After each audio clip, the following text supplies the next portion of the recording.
ګرانو کتونکو سلامونه کوم. علب خان شیرپوست تاسو په خدمت کې په ننني ویلا کې حاضر دی. ګرانو کتونکو نن زه خبرې اترې کومه په شخړو باندې، په راضینامو باندې، په مسلو باندې. یقینا زموږ په دې پښتنه خوره باندې هغه چې د پښتونخوا کومه سیمه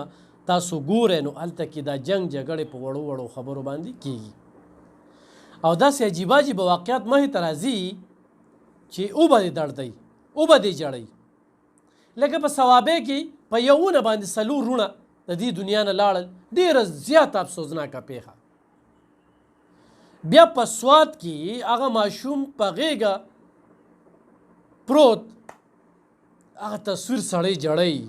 داسې یو عجیبه تصویر دی چې د زمونږ د دې نړۍ یوه خاکه یې وړاندې کړې ده چې دغه شانته ډېر ماشومان مونږ په کورونو کې وجړل، خو دا یو تصویر مخې ته رالو. په ډېرو میاندو خویاندو باندې تشدد کیږي، خاوند نه جلاد جوړ شي او وخي او ټکی یې. بیا په دې کې د علاقې د مشرانو چې کم کردار وي نه ښه د ستایلو وي چې هغه دغه شانتې مسلې حل کي. د بده مرغه دغه سنګدله خاوند چې کم په سوات کې و، یو خو هغه ډېر ظلم او زیاتې وکړو چې څومره پردناکه زنانه وه چې په برخه کې وه،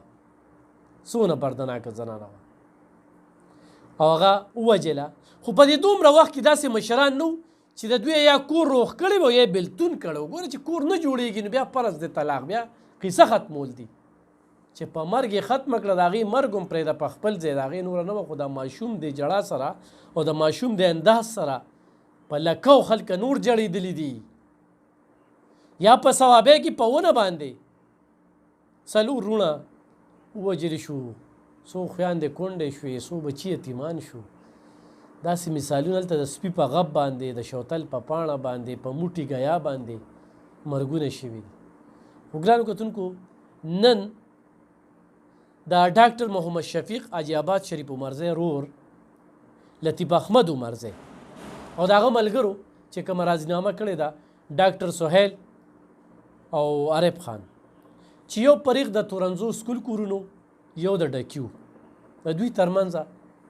وړه شانتې شخړه راغلې وه. خو هغه ټیم کې یو مشر سره ما په دغه مقام خبرې وکړې. هغه وی چېرې ما دا مسله را جوړه کړې وه، خو بیا پکې زه ملتان ته لاړم او دلته لاړم. داسې په فخر سره یې خبرې کولې. ما ورته هغه ټیم ووي چې دا هم ستا د لاسه روانه شوې وه. د روغې له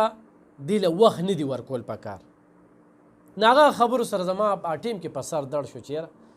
ته دا خبرې کوې، هغه خپلې خبرو ته ودې کې خو ما کار کړو، خو زه پکې بیا یو خوا لاړم او بیا پکې بل خوا لاړم او بیا پکې بل خوا لاړم. نو چې دغه ځای ته دې ورسول نو په وړه شانتې مسله باندې دوه ځانونه لاړل د دې دنیا نه او یو زخمی شو. اوس ګرانو کتونکو دا خو یو بېله خبره ده چې مرګ له بانه نه وي نو مرګ به نه وي، او چې کله دې په دې دنیا پوره شي نو مرګ به دې یو ځای ته رسوي، هلته کې به ته مرئ. خو مزید د مرګونو نه، د نقصان نه، تصادم نه بچ کولو لپاره د مشرانو یو کردار وي. په بعض ځایونو کې مشران شپه ورځ لګوي په ځان یې یوه کړي او د خلکو روغو جوړو ته یې کار ویلي. بعضې خلکه وي ماله به دومره راکړې، ماله به دومره راکړې، واکونه پکې اخلي. مونږ ته دومره خلکه کالونه کوي. زموږ په شکلاوتي قومي جرګه ده، روغې کوي. ابراهیم حاجي صاحب ته زه کریډ ورکوم، هغه ملګرو ته دغه جرګه مونږ جوړه کړې وه آیسو د سود خلاف. خو ډېرې روغې جوړې یې وکړلې. نو ډېر خلک موږ سره رابطې کوي، خو ډېر خلک واکونو په واکونو کې بیا وانې دانې دا ما کتلي دي. نن سبا ټوپکمار او سودخور او سمګلر او هغه ته به عجیبې او هغه عجیبه تاله روغې کوي. خو داسې خلکه هغه سره چې کم مشرانو دواړو فریقینو چې کم صفتونه کول، کمه ستاینه کوله او ډېره غټه جګړه چې کومه ده، شخړه چې کومه ده، هغه په ورورولۍ کې بدله شوه. یقینا ډېره د خوشحالۍ خبره وه. زه په دې باندې حاجي آباد شریف ته، حاجي آباد شریف کې داسې یو شمېر روغې شوې کېږي پکې، خو هغوی د میډیا نه ډېر داسې څه پټ ساتي. اوس ورته زه کله کله وایم چې دا د وخت ضرورت دی، خلک ته عبرت واخلي. نو زه هم اچانک ورغلی وم ګیناړو میډیا ته یې په دې کې دعوت نو ورکړ. خو دومره غټه چې دوه مرګونه یو جوبل. نو ډاکټر محمد شفیق صاحب په خپله لګیا وي، خو ورور یې چې کوم دی نو لطیف احمد، هغوی چې کوم د جرګو مشران وو هغوی هم ستاینه کوله چې نور ملګري ورسره او ورسره فریقین هم چې کوم دی نو ستاینه وکړه. نو ګرانو کتونکو د دې پروګرام مقصد او مرام مې دا دی چې ستاسو ځای ته جرګې والا درشي، عزت والا ورکړي. اوبه پې وڅکئ د ستاسو د کور د روغولو دپاره درځي کومه جرګه کې چې اخلاص وي خدای پاک هغه جرګه کوي هغه شخړه ختموي کومه کې چې لالچ وي وخت وي د دې ټیم نه معلوم چې څه ټیم کې د دوه کسو کور روغېږي او څه ټیم کې د دشمن یا د متاثره خاندان زړه د کاڼي نه غوښه کېږي او هغه وایي چې بس او بیا زموږ په سیمو کې چې روغې کله کېږي نو خلک پې خوشحالېږي او درناوي دپاره یې په زرګو په سوونو خلک ځي د دې جرګې هم د دې دواړو فریقینو دغه له درناوي له په سوونو خلک راغلي نو دا دغه خلک دې سره یو علاقه بچ شي یو کلي بچ شي یو خاندان بچ شي نو خو د چا دشمنی وي زما به هغوی ته خواست دی چې دشمنی ختمې کړي یعنې دا ګز او دا میدان خو څوک وایي چې ما په دشمنۍ کې ګټه وکړه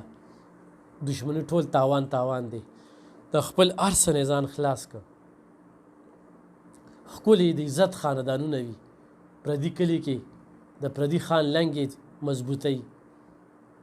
هغوی پې حکمونه کوي هغوی پې ظلمونه کوي لږ شانتې د صبر او تحمل نه کار واخلې د الله څپېړه ډېره بل شانتې ده تاسو سره یو زړی زیاتې کوي تاسو ورته صبر وکړئ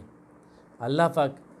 چاته بدله نه پرېږدي چې څه کوي هغه بری بیا هم په دې دنیا ورته سزا میلاویږي او دا یو ډېر لوی سوال دی چې دلته انصاف شته دی نه دلته قانون خپل کار نه کوي دلته د پولیس نه هم ګیلې دي دلته د عدلیې نه هم ګیلې دي د هغوی خو کارونه کول نو په عدالتونو کې مرګونه نه کېدل په عدالتونو کې به خلکو قانون په لاسو کې نه اخیسته نو دا سیسټم ډېر ناقصه دی او دا سیسټم ټیک کېدل چې کوم دی دا به وخت اخلي او دې وخت کې چې په دې ملک کې کوم د اغتصاب عمل شروع شوی دی زار مې چیف صاحب ته وایم چې د نوم یې کس اغتصاب وکړه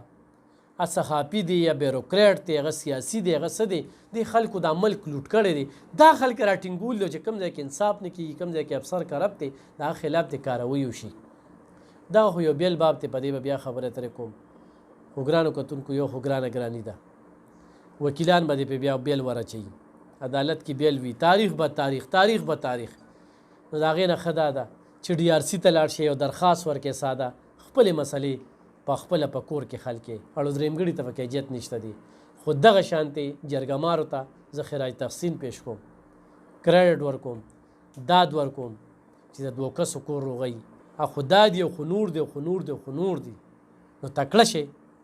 او زموږ په دې پښتنه سیمه کې هسې هم د ترخهګرۍ یو پیټ یې موږ اوچتو ځای په ځای چې کوم دی نو روزاني حسابه سره دغه مرګ جوبلې را روانې دي هغې کې سکیورټي فورسز هم ځي عام ولس هم ځي دلته کې موږ په خپلو کې نښتي وو جنګ جګړې کوو یو مرګونه کوو د دې نه اجتناب وکړئ خپل کورونه په خپلو روغ کړئ او جرګمارو له عزت ورکړئ نور د دې اجر موږ سره نشته بره رب سره دی الله ته خوښ عمل د دوه کسو کور روغ دی چاله کورونه مه روانوئ هماغه خبره چې چاته کوی کنې په خپله به دې پې لار کېږي نو ښه دا ده چې سوچونه مثبت کې مننه انشاءالله په بل پروګرام کې بیا حاضرېږو